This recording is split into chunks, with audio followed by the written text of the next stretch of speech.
Fisiologia do treino. O treino em foco hoje aborda fibra muscular. Diferentes tipos de fibras musculares. O corpo humano, a célula muscular, a fibra muscular não é unicamente de um tipo. Nós temos diferentes tipos de fibra muscular que têm características fisiológicas diferentes. Tem várias denominações. Eu vou usar a mais simples para que vocês possam entender. A denominação de fibra muscular vermelha e no outro extremo, uma característica oposta, fibra muscular branca, células musculares, as fibras musculares. Por que essa denominação vermelha e branca? A mais importante que entender o porquê da denominação é entender a característica fisiológica de cada fibra. A fibra muscular vermelha ela tem uma característica fisiológica com condições fisiológicas que permitem a essa fibra muscular ser acionada várias vezes e resistir fortemente à fadiga. Por isso, essa fibra é caracterizada como uma fibra muscular propícia a trabalhos de resistência muscular. Ou seja, ela consegue fazer várias contrações, várias vezes e sem ter uma fadiga prematura. Pelo contrário, tem uma fadiga bem tardia. Isso é uma característica de resistência das fibras vermelhas. No lado oposto, no outro extremo, nós temos as fibras brancas. Estas fibras brancas têm uma característica fisiológica diferente. Ao invés de resistirem fortemente ao trabalho de repetições de resistência, elas não possuem essa característica. A característica delas é ter uma enorme capacidade de produzir força e produzir potência muscular, ou seja, produzir velocidade no encurtamento muscular, que se repercute no trabalho de potência muscular, de explosão muscular. Então nós temos características bem distintas nesses dois tipos de fibra. A vermelha, alta capacidade de resistência muscular, baixa capacidade de força e baixa capacidade de velocidade e encurtamento, se comparado às fibras brancas. As fibras brancas são o oposto disso, baixa capacidade de resistência, mas por sua vez alta capacidade de força e alta capacidade de velocidade de contração, gerando então alta potência, se comparada às fibras vermelhas, sempre fazendo um comparativo entre os dois extremos, fibras vermelhas e fibras brancas. Entre esses dois patamares de fibras se encontram as fibras ditas rosadas, que seriam um meio termo entre as duas, estão posicionadas com características se aproximando um pouco da fibra branca, mas também possuem características que se aproximam também da fibra vermelha. Então existe esse paralelo, esses três tipos distintos de fibras, embora existam outros, são os mais caracterizados, os mais comuns de serem abordados na literatura. Fibra vermelha, fibra branca, características totalmente opostas e entre elas a fibra rosada com um pouco de característica das duas. Qual é a aplicação prática disso? Lembrando que na série Fisiologia do Treino nós vamos abordar sempre a aplicação prática da informação fisiológica passada. A aplicação prática disso é que no treinamento de força que você esteja executando na academia, no treinamento resistido com pesos na academia, você vai ter um processo de levantamento de peso onde você vai ter que produzir força. E as fibras que melhor respondem a um trabalho de força, como eu havia falado, são as fibras brancas. Essas fibras brancas são as que melhor respondem ao trabalho de hipertrofia. Vejam bem o que eu falei, são as que melhor respondem, não são as únicas que respondem, porque as fibras vermelhas também respondem ao trabalho de hipertrofia, porém numa taxa mais branda, numa taxa menor de evolução hipertrófica. Então as fibras brancas são as que melhor respondem. Diante desse contexto, nós temos que entender que nós nascemos com constituições fisiológicas distintas de fibras musculares. O que eu quero dizer com isso? O indivíduo pode ter uma alta participação de fibras brancas que respondem bem ao processo de hipertrofia na musculatura de peitoral maior, por exemplo, e ter uma baixa constituição dessas fibras brancas na musculatura de tríceps braquial. Ou o inverso, ter uma alta participação de fibras brancas no tríceps braquial e baixíssima participação de fibras brancas no peitoral maior.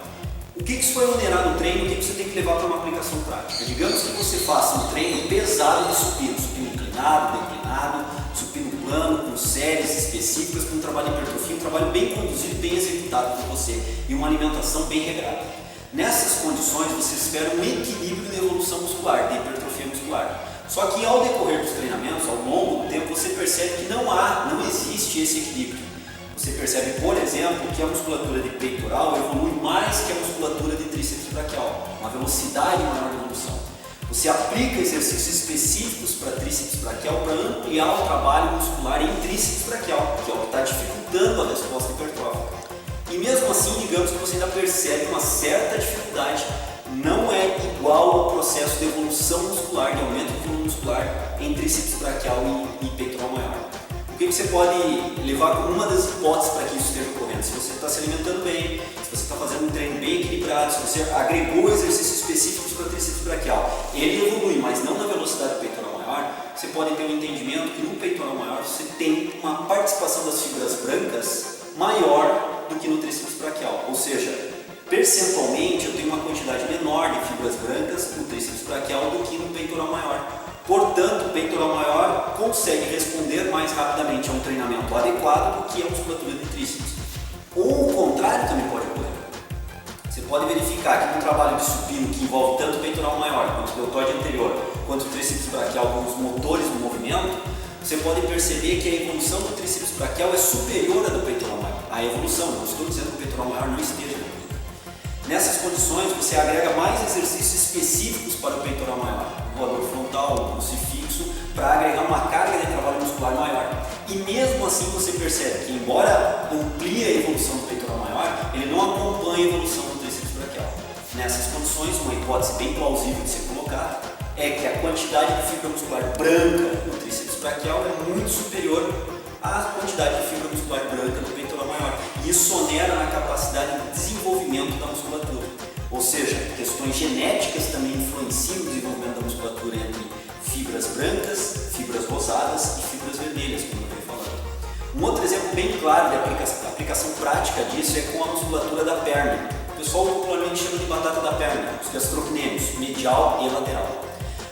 O desenho dos gastrocnêmios é um desenho determinado geneticamente e a capacidade de hipertrofiar dessa musculatura gastrocnêmio, vulgarmente chamada de batata da perna, depende muito e muito fortemente da tipagem de fibra constituída ali, se branca ou vermelha.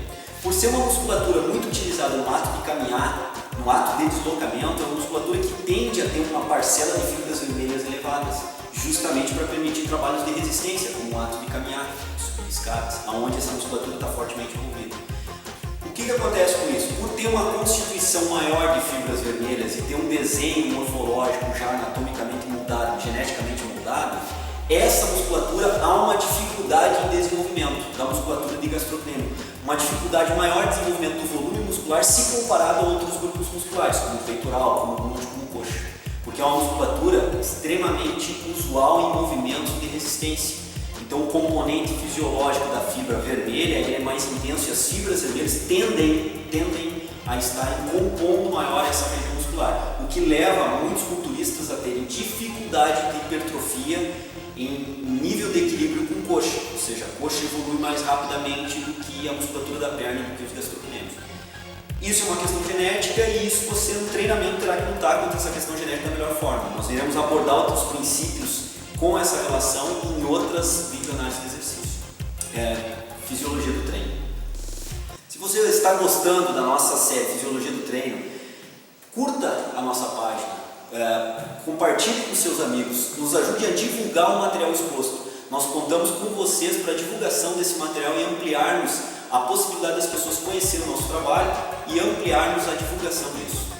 Até o nosso próximo programa, espero vocês, um grande abraço.